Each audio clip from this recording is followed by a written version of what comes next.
Hello, welcome to Red Helix Cyber in Focus. My name's Tom Exby. I'm head of cybersecurity at Red Helix, managed security service provider. Today, I am going to be talking about vCISOs with my friend Manoj Bhatt. Manoj, it's great to have you on the podcast. Manoj has an illustrious career in cybersecurity. In our pre-discussion, he said 20 years. However, looking at his LinkedIn, it's much closer to 25, with some of the highlights being Ministry of Justice, Sopra Steria Telstra, the founder and CEO of CyberHash.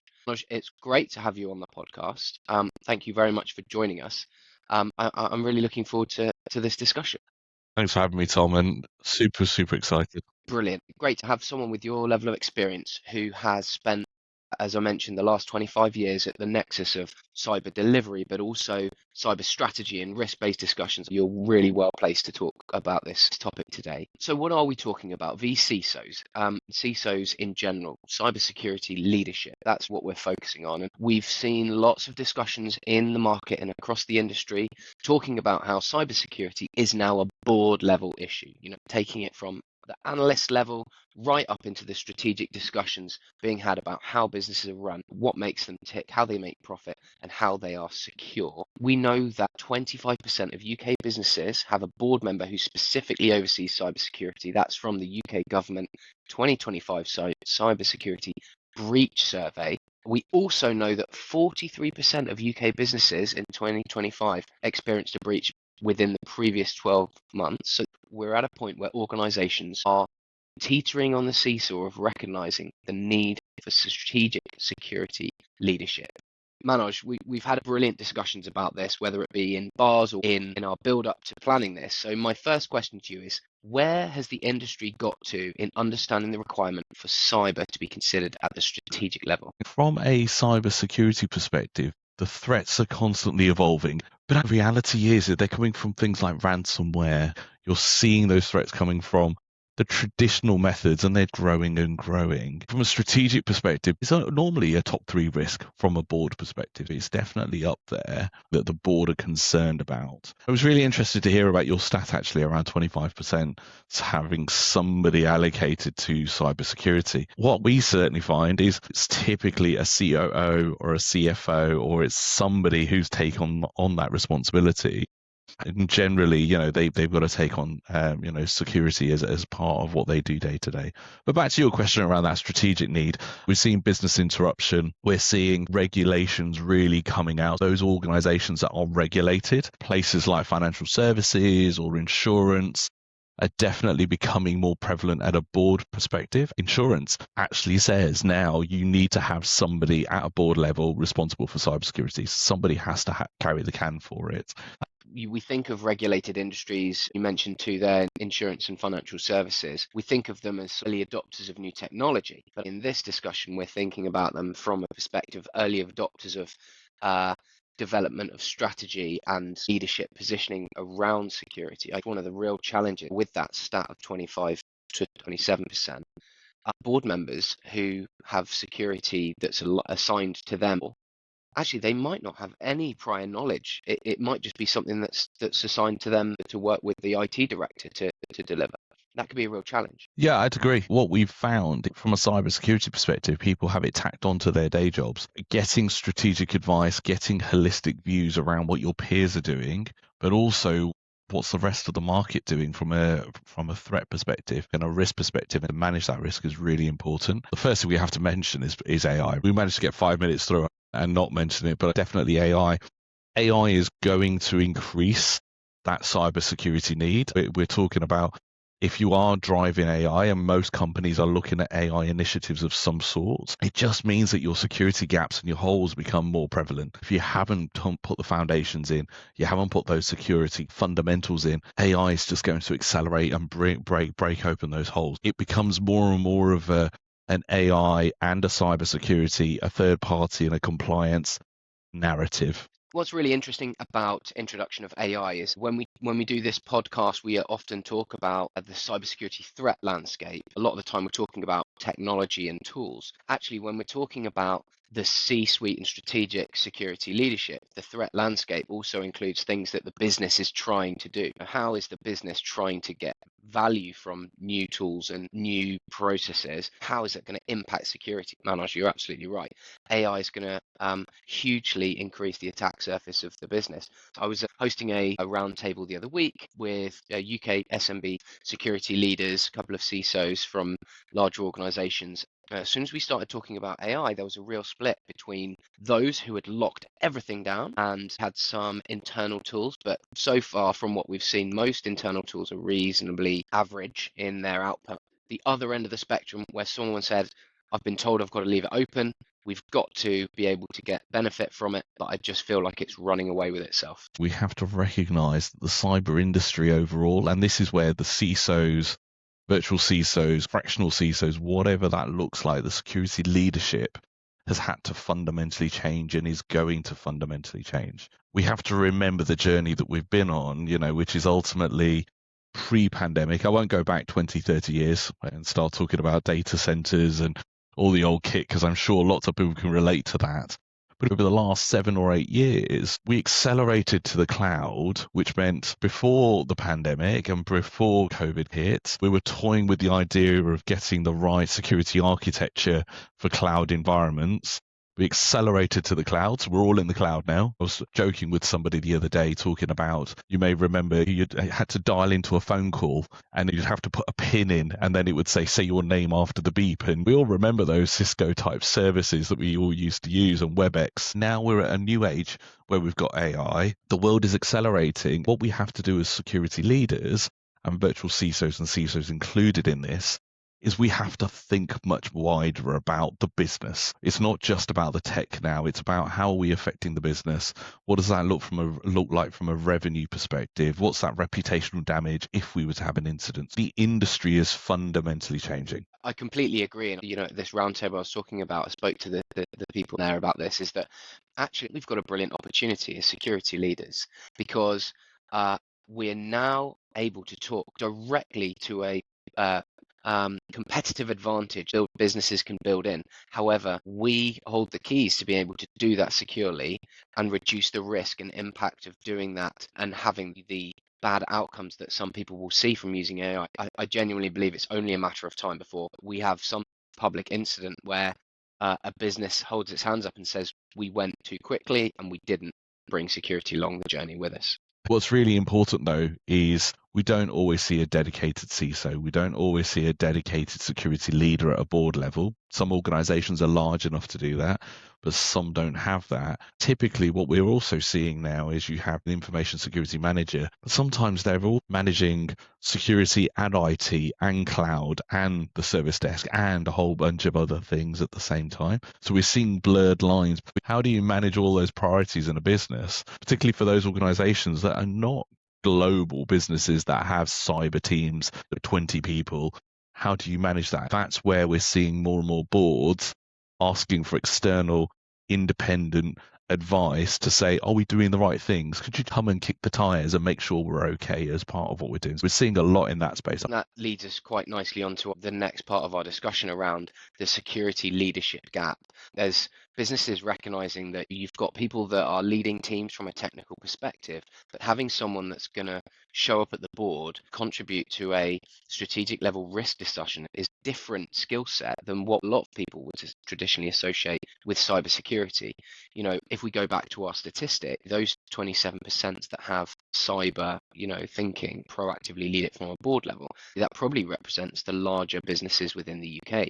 We know the SMB sector is really underserved with security leadership at the strategic level. You've got IT teams that are carrying the buck but struggling and maybe not fully understanding their role and maybe not translating it correctly and hiding it amongst other IT issues, which compounds the challenge. Something we haven't mentioned yet is the regulatory pressure behind the Cybersecurity and Resiliency Bill, which will shift the goalposts for the board and strategic understanding. This is quite significant, and it comes to our point where we start talking about vCISOs and how do we fill this gap. Tom, it's really interesting that you mentioned that, because if we look at global regs overall, they're absolutely focusing on key things. When I say global, some companies might not be global, but if you look across the globe, you start to see some patterns around what governments are expecting companies to do. Operational resilience is becoming a new term. It's always been around, but it's about mixing your cyber and IT with your operations in the business. Actually, we're seeing a bigger focus on business continuity and disaster recovery, which used to sit with the IT teams. Disaster recovery, yes. Business continuity is wider than IT and cyber. It's actually about how do you get your business back up and going if something were to go wrong. We are seeing regs really focus on third parties and operational resilience and your key suppliers and the information you use and how do you keep making money. But what's really interesting is you talk about that board discussion. We've seen incidents affect the valuations of companies. If you're looking for VC funding or investment, having somebody to support you at a board level from a security perspective to make sure the products you're building or the services you're offering are secure by default is becoming something that venture capitalists and private equity are definitely looking at. Finally, I would add that it's about peers and looking at what the market's doing. A purist cybersecurity person or a purist IT person will say you've got to do these 20 things. Get that. But actually, we've got businesses to run. There are competing priorities in a business. And so practically understanding where the risks sit, understanding what the market is doing and having a long-term plan that works with the board. And that's where the vCISOs, strategic advisors can really come in. That makes a real difference, because it allows us to put a business lens on cybersecurity, also representing the technical nature of the IT teams. They might be saying, we need these following 4 tools, and the board might say, we don't quite understand why we need those tools. Translating what that means from a risk and a value perspective is really key. That's where we're doing a lot of our vCISO offerings alongside yourselves. We've got some really good examples of how we can translate that back to a board so they can understand that risk and make a risk-based decision. They don't have to invest in all those things. It comes to the heart of risk management. There's plenty of analogies around risk management. I spent many years as a ski instructor delivering ski touring type experiences for teams. You can ski on the piste, of course you can. There's risk adjusted ways of doing that, and at the very basic level of wearing a helmet and checking the weather forecast and wearing the right layers. But when you get off the piste and you go into the outback, into the mountains, you have a different set of risks that you have to contend with. Why you go away from the slope is because, for a business sense, you want a strategic advantage. You've got to understand and balance where you're going to invest in your strategic advantages. Part of your strategic advantage is you're going to want to message about your strength of resilience to your partners and to your customers. You've got to balance that with all the other draws on your internal operations costs to think, how am I balancing this? How am I investing the right amount of money? From a risk management perspective, that's a really complicated discussion to have. Do we spend more money on marketing? Do we hire more salespeople? Do we invest in a cybersecurity incident response retainer? To have the right people around the table to arbitrate that discussion and quantify what all of these different things mean. You wouldn't have the discussion without your sales director. You wouldn't have the discussion without your marketing director. So you shouldn't really be having the discussion without your director of information security or your information security manager. That's the challenge, is some companies don't have those advisors. They have an IT person. Having a virtual fractional CISO who can give you that independent view. I love your skiing analogy, because I went skiing for the first time 5 years ago and learned to ski. And what a buzz. I realized I was going super, super fast. Actually, I wasn't. I was going super, super slow. That's where you talk about that business risk. I was thinking, this is as fast as I want to go. This is where I want to stay. I want a pizza plane and go through really slowly, using your ski analogy, having an expert next to you to say, let's go a little bit faster. You can do this. Why don't we go on a run? And then having somebody alongside me, I went on a ski lift and, went up and what a buzz. That was the next level that accelerated me as part of that. Having an advisor and an expert, making sure it fits within your business is really key. Don't just look for an expert. Look for somebody who has been a CISO in the organizations that you're looking to get some expertise in. So for instance, if you're financial services, find a virtual CISO who has been a CISO in financial services. They get the regs. They've spoken to the FCA. That's really important, because there are lots of people touting virtual CISOs, fractional CISOs. We want to make sure that companies are getting the right advice as part of that. It's a great analogy on the skiing, though. I definitely can relate to that. Brilliant. Fantastic that you've gotten into skiing as well. I'll hopefully see you on the slopes at some point. So we've talked broadly around the challenge and focusing a lot on what boards might need from someone who is supporting their strategic decision making. We've then wound back to vCISOs, that this is someone that you can bring into your business. For the purposes of people that are listening, it'd be great to get your understanding. First of all, the vCISO sits within a wider landscape of IT consultants, information security consultants. What's the differentiator between the generic consultants and the vCISO? What should people expect from a vCISO when they bring them into their business? There'll be a lot of people that will shape themselves as a virtual or fractional CISO.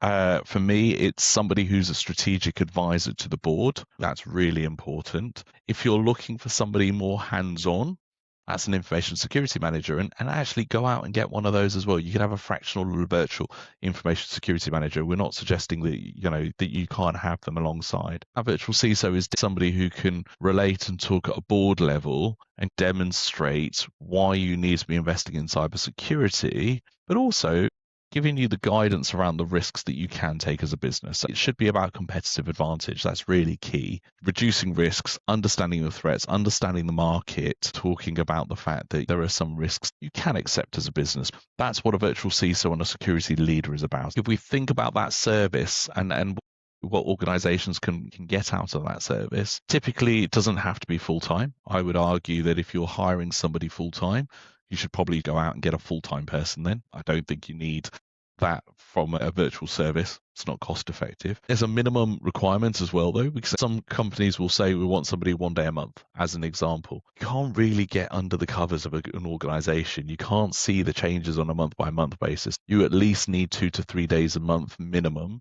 to have somebody who can make an impact in your organization, who understands your organization, understands the culture and what you're trying to achieve. I would also argue that they've got to be somebody who's done the job historically. Don't look for consultants who say they're vCISOs. Find CISOs. There are plenty out there that have done the role, can give you their credentials. That makes a big difference as part of what you're looking for in a vCISO. The person you're bringing in to advise the board has got to have that baseline understanding of not just information security consultancy and the knowledge base that comes around with that, but it's the requirement that allows them to translate that knowledge into the business language and understand how in different types of businesses, specifically the one that they're working in at that point, how it needs to be applied at the board level and how it needs to be articulated. That's really key, because we do see cybersecurity experts say, I know all these frameworks, I know about vulnerability management, I know about all these cyber elements,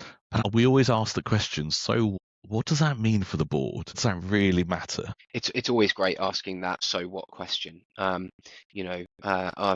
been an analyst and run a SOC. What's making that experience applicable, and how are you translating that experience to a strategic advisory role? There's this challenge. We know it exists for a vast swathe of the UK businesses. It's becoming more of an important challenge, and cyber risk is rising up the risk register as our businesses have become more interconnected. We're more reliant on systems. We want to take advantage of new systems that are going to empower our business to be faster, to innovate quicker, like the cloud, like AI. We've outlined roughly what we think good looks like. So how does someone take that next step? How do they go from a point where they've listened to this, understand the broader industry proposition? How do they then validate we need a vCISO? It's about making sure that the right measures are in place. Don't engage with a vCISO and then get them in for 2 days a month or 3 days a month and then let them drift. That's what we tend to see, because then people say, I don't really know what I'm getting for this service.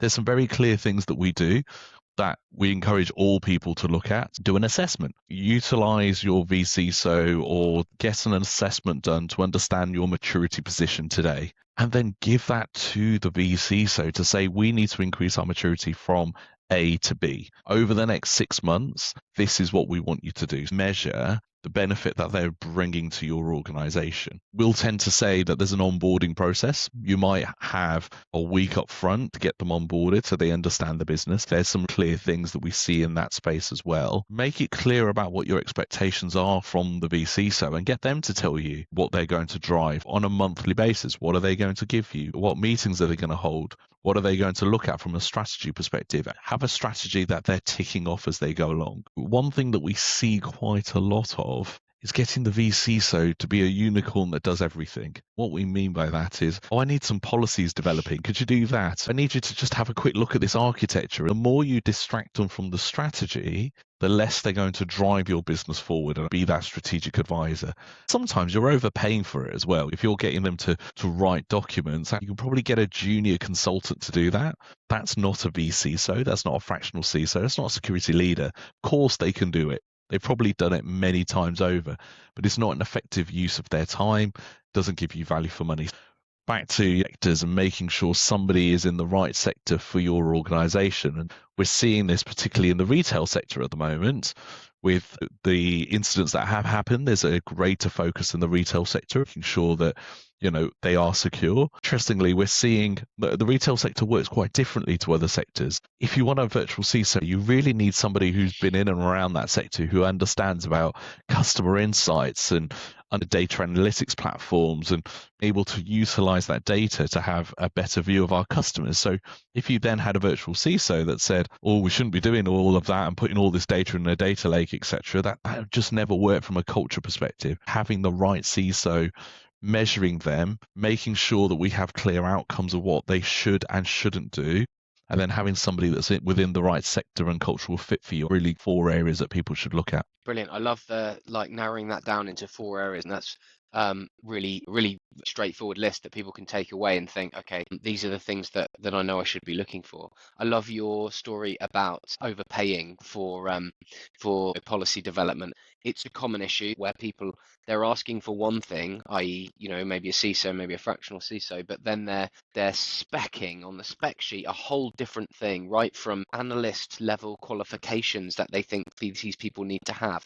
But when actually you really want that strategic leader who's going to be confident in translating their vast experience into the right business situation about a particular vertical, etc., etc. No, that's brilliant. Manoj, it's been fantastic having this discussion. We've covered right from the beginning, recognizing that this is becoming more of a challenge with the lack of security leadership in the UK, sitting at only a third and probably sitting at a third of the larger organizations. The changes to the cybersecurity threat landscape, specifically around ransomware, and the need to be able to credibly discuss these sorts of threats and how they would impact business at the board level, and understand what mitigations are in place to balance against the risk threshold and understand you're making the right investments, all the way to your 4 key things that people should be looking for when they're creating a vCISO engagement and they're going to market to find the right people. The real key takeaway is distilling that down to those 4 things. I always end on a poignant question, and I'm really interested of your message to that or those organizations. What's the one thing that you think they should take away about security leadership and the role of the VC? I know you're asking for one answer. I'm going to shape that one answer into 4 areas, if I may. For organizations that don't have security leadership, they think they're too small. Having some leadership and some support, it doesn't have to cost you the earth. Actually, that will help you around things like funding. If we put that in the first bucket of, I'm too small, I don't think I need security, not yet, we'll invest in it later. Having somebody alongside your journey is a great takeaway of, maybe we need to start thinking about this. There'll be kind of mid-sized organizations that are saying, we probably need a CISO in the future. We've got an information security team, or we have an IT team. Can we try a CISO before we go out and buy a full-time CISO? The messaging to those organizations is that you've probably got somebody that can give you some independence. Interestingly, we've worked with some of our customers, Tom, where actually we've helped promote the IT manager, investing in internal skills to promote them internally, with an oversight function. The messaging for those organizations is, you've probably got some talent already. Can we give you some strategic oversight that bridges the gap between your talent that you have from a technical perspective and the board? There's a independence view that's around, we just need somebody. We've got an information security team. We've got a CISO. We just need somebody to kick the tires to make sure we're managing the risks and giving us a holistic view. The final piece is incident management. There are companies out there that have incidents. Don't feel you're alone. It can be quite daunting. Just because you may not have historically invested for whatever reason, doesn't mean you can't get help to support you through that process. Having the right help, if you were to go through an incident, somebody who's a CISO that's been through this numerous times, having somebody hold your hand through that process is something that, we've seen quite a lot. That's my takeaway for different size companies. They'll all have a different use case and a need for that virtual CISO service. We should all start thinking about and recognizing that we may want some support, and it doesn't have to cost us, and it doesn't have to be super expensive. We can start really small. Manoj, I love that that link, and especially incident management. Going back right to the beginning to the discussion around the UK 2025 government cybersecurity breach report. It was close to 40% of UK businesses had some sort of breach. 43%. To have someone that knows your business, that has helped you in some way, to be able to then support you going through that incident, to reassure your clients, track your way forward, support rebuilding your reputation, is going to be important. Manoj, it's been fantastic having you on the podcast. If any of the topics have resonated with the audience, it'd be great if you could leave a comment below. Manoj and I are both on LinkedIn. Manoj, a bit more active, but brilliant to see all the photos of you out and about, engaging with peers and industry professionals all over the place. You can find this podcast on Spotify and YouTube. And if any of the topics or vCISO services are of particular interest, please make sure you reach out via the Red Helix website or via the Cyber Hash website. It would be great to hear from you, even if you're one of those businesses that sound on the fence, wondering whether it is time to invest in strategic cyber leadership, or whether you think you might not need it. Either way, get in touch, and we'll be able to have that open and honest discussion and see where you're at.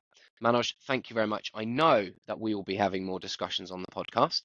It's great to speak to you, and thank you very much for joining us. Thanks, Tom.